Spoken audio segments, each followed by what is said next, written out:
Hello, and welcome to my review of Tales of Iron. Tales of Iron is a fun little action-adventure metroidvania game with a dark fantasy story. One of the things you will first realize is that it kind of has a look of Redwall, or like it definitely feels like the creators are paying homage to Redwall. All the little denizens are like rat folk, and they call each other rats and ratdom and have little like fun rat nicknames. This theming kind of is pulled throughout the entire thing. There's like different factions like frogs or moles or like insects, kind of grubs. Everyone kind of falls into each of those different factions.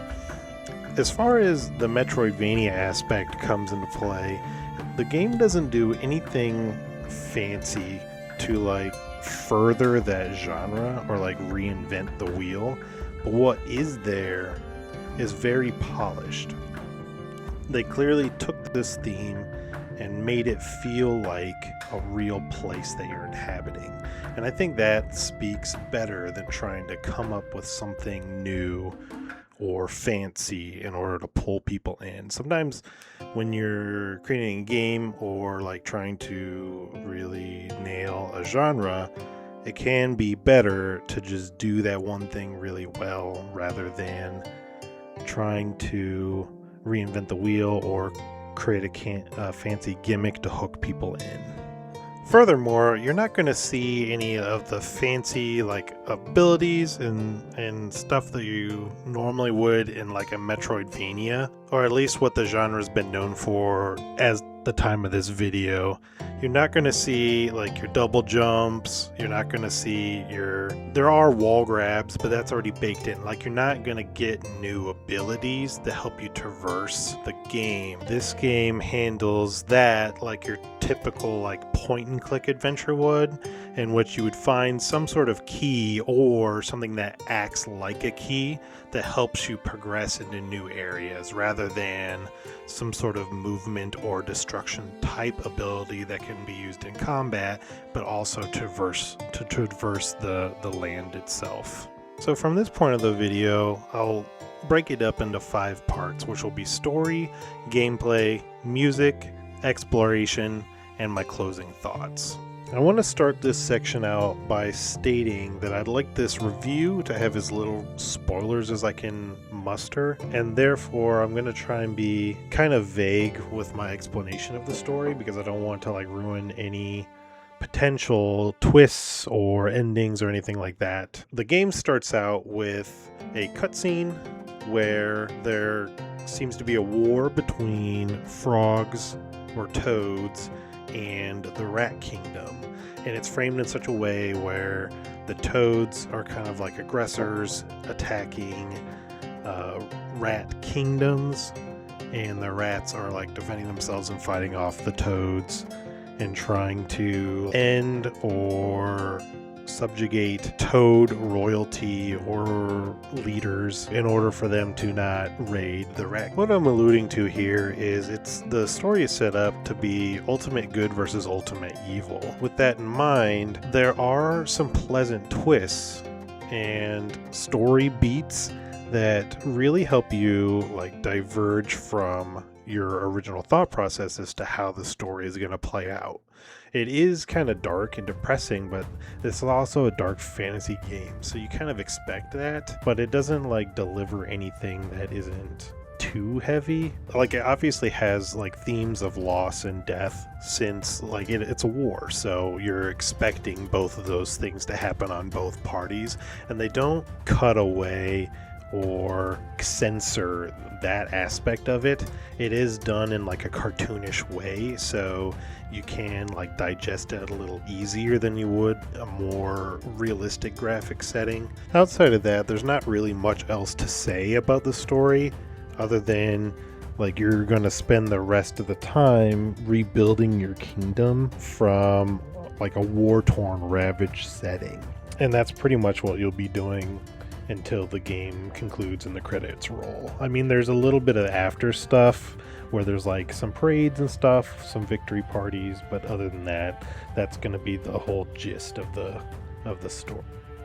Getting into the gameplay, the first thing you're going to notice is it feels very much like a Souls-like. And the reason why I didn't list that as one of the genres is because I don't feel like it's a full Souls-like. It has Estus flasks, it has the rolling and the blocking, but it doesn't have anything like leveling up, class builds, or build variety, spells. A lot of those things that would like refresh at a bonfire or a checkpoint that you're going to see in your true Souls-likes. It just has like the dodging and the blocking, the rolling, and I don't feel like that in it of itself is enough to say this game is like Dark Souls. I think that genre is used a little too loosely. It's not that kind of genre didn't invent any of those things or even the combination of all those things, so I don't feel like I really need to say that this is a Souls-like. But by saying Souls-like, you can at least understand that in your boss fighting format, you're going to expect to like time dodges and blocks and parries in such a manner that it will be almost rhythmic. And in that regard, it's kind of like a Souls-like. But again, even that isn't something that FromSoft invented with the Souls-like series. So I'll at least mention it here, but I don't feel like this game should be labeled as Souls-like, personally. From here, I've already kind of alluded to a lot of how you'll handle the game itself. So you're going to have your ability to attack, block, parry, and dodge. You're going to get like you're going to have a one-handed option, a two-handed option, a ranged option, and all of these things that I've mentioned are going to be mapped to a different button, with the exception of like light attacks and heavy attacks, which are just holding down the button for the respective attack for a set period of time before it'll do that heavy attack. This does make combat kind of more dynamic since you don't have to like prepare yourself for a weapon swap. You just kind of hit the button when you're ready to do it, and then the attack goes off, whether that's like a one-handed, a two-handed, or a ranged weapon. And then same with like the parry and the block. You know, when you're blocking, you just hold the block button down. When you parry, you hold the block button and then do a light attack, and you'll do a parry. One thing I will mention when it comes to the dodge is there's no iframes with the dodge.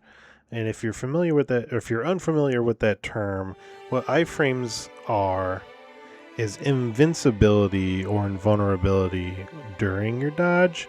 It doesn't have those. It's just a means to move very quickly in a certain direction.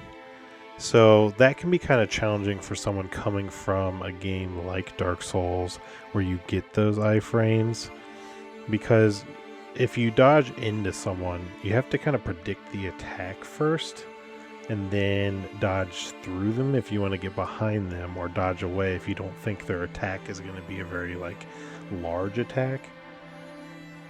But you can't do that in the middle of their attack. Otherwise, you're just going to position yourself to get hit rather than avoiding one. The system at hand very much breeds need to predict the enemy's movements and attacks rather than react to them. Whereas in like a Dark Souls, you could see someone winding up, and so they could be mid-swing and you'll react to them. Where in this, you need to see them winding up, and you have to make some assumptions about what kind of attack your enemy is going to make and then position accordingly. The next big aspect about combat and gameplay is your equipment. So your equipment has different stats. So like blocks will like add passive defense in addition to like when you're using them prevent attacks. And your helmet, chest, armor will provide different defenses. So there's generic defense, which is your overall just reduction to damages. And then every creature also applies like they have their own kind of damage type.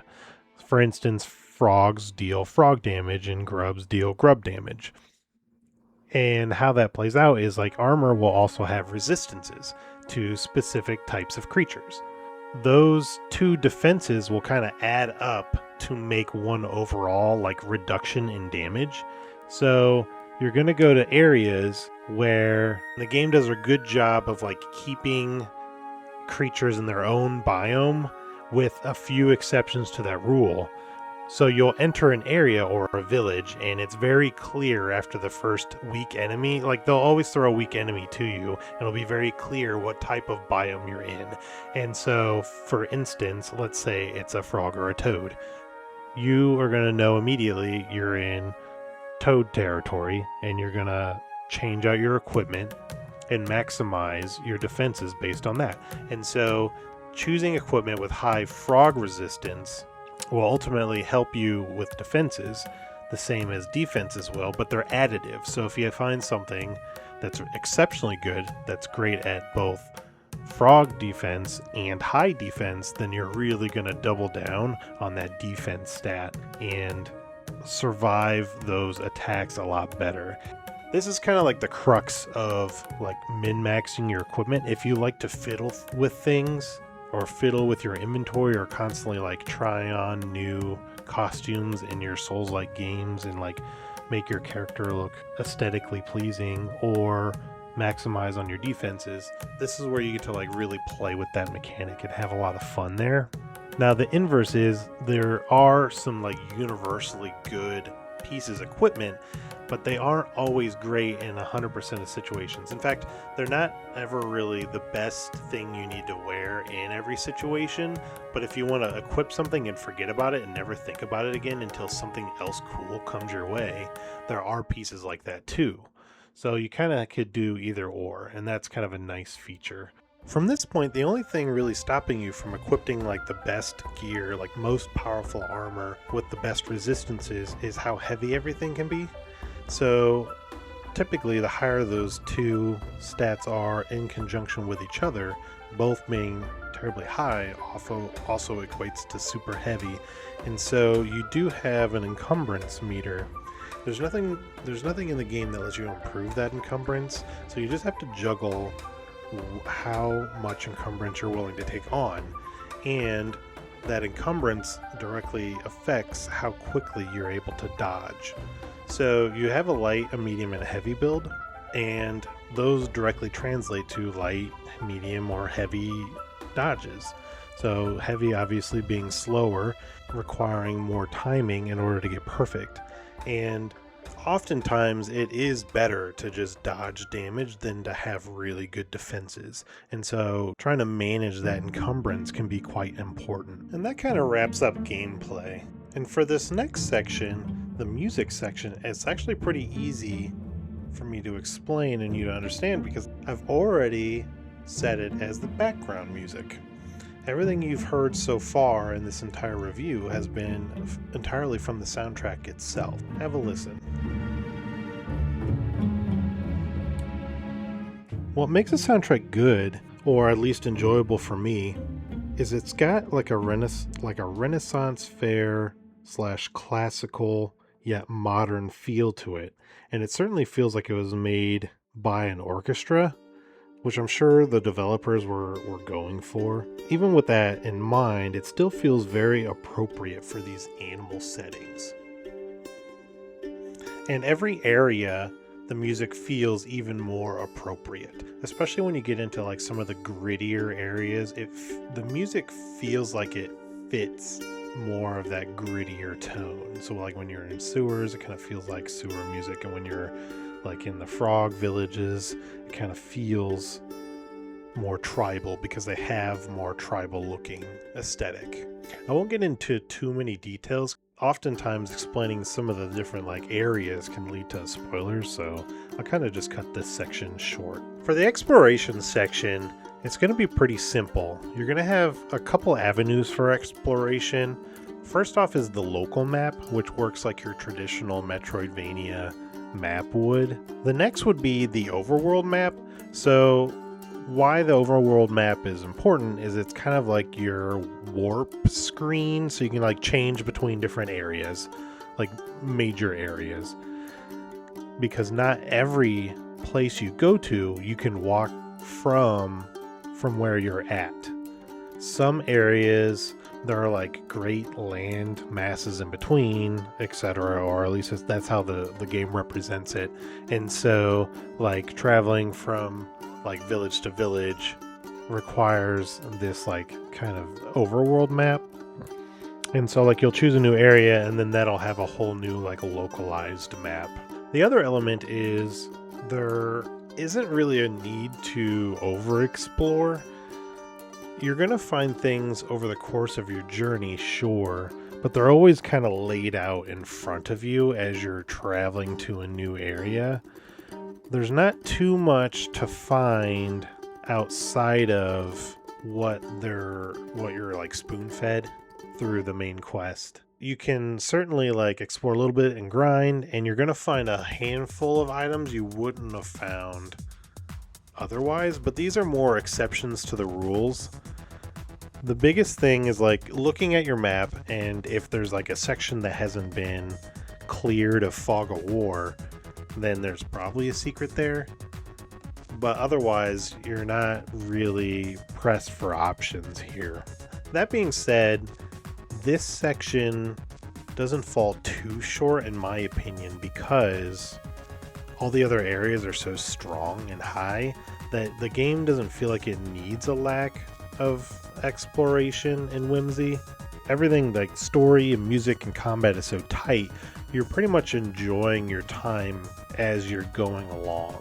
And so there's not really much to like wonder in terms of like what's out there. You're pretty satisfied with what you already have, or at least that's how I interpret it when I played it. Now, if you're the kind of person who doesn't like to stray far from the path, or just wants to like get this main story over with before you start exploring, I think you're going to be in good hands in this situation. The things that you find, with like a single exception, the things that you find around on the map from exploring aren't going to be enough that are so much better than what you're already going to find.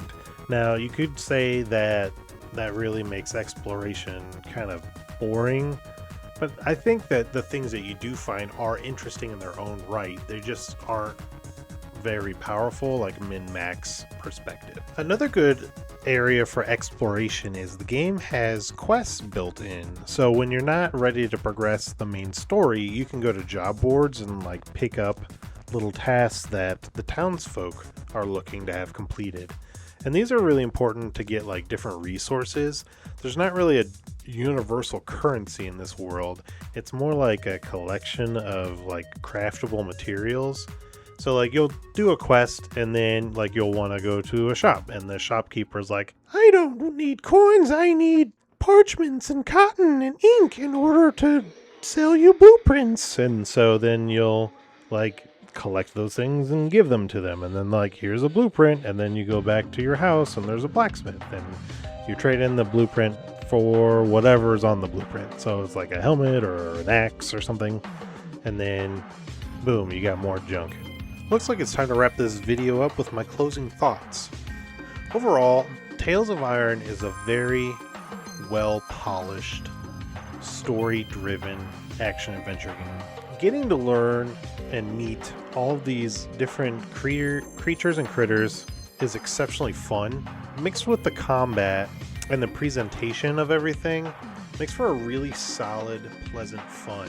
When I first completed this game and got all the secrets, and even like some of the after credits stuff, it left me wanting to play the game immediately. Like I finished it and was ready to start over and play again. I just wanted more game. I mean, now there's a sequel out, but at the time it kind of left like a bit of a vacuum in terms of like how do I play this more? Which I think is a fantastic place to end a game. You always want to leave your fans wanting for more rather than looking for the end. And everything in this wraps up so well. And a lot of the story beats and twists are so pleasant and surprising. It will be always one of my favorites. Even watching these clips and editing makes me want to pick back up and play again. It's just such a neat package. I also want to say that it was such a fun time editing this. this is something new to me. So I had a really great time editing this, and I hope that anyone who watches it also has a great time, or at least gets something valuable from this. I'm looking forward to doing much more of these videos, and I'm really excited to see like who all sticks around and who I can talk with. I'm happy to talk about anything in the comments. I'm gonna warn people, the comments probably will have spoilers. So if you've made it this far, hopefully you haven't looked at the comments. And I would avoid them if you plan on playing this game first, just because I don't want anything to get spoiled for you. Not that I don't want you to comment. Obviously, that's going to be huge for me, but I would also hate for you to have any spoilers. So, from here, if you ever want to catch one of my streams, come check me out on Twitch. I'll also be posting VODs on YouTube. Or you can subscribe to here and you can just look at these reviews. So, with that, have a great day.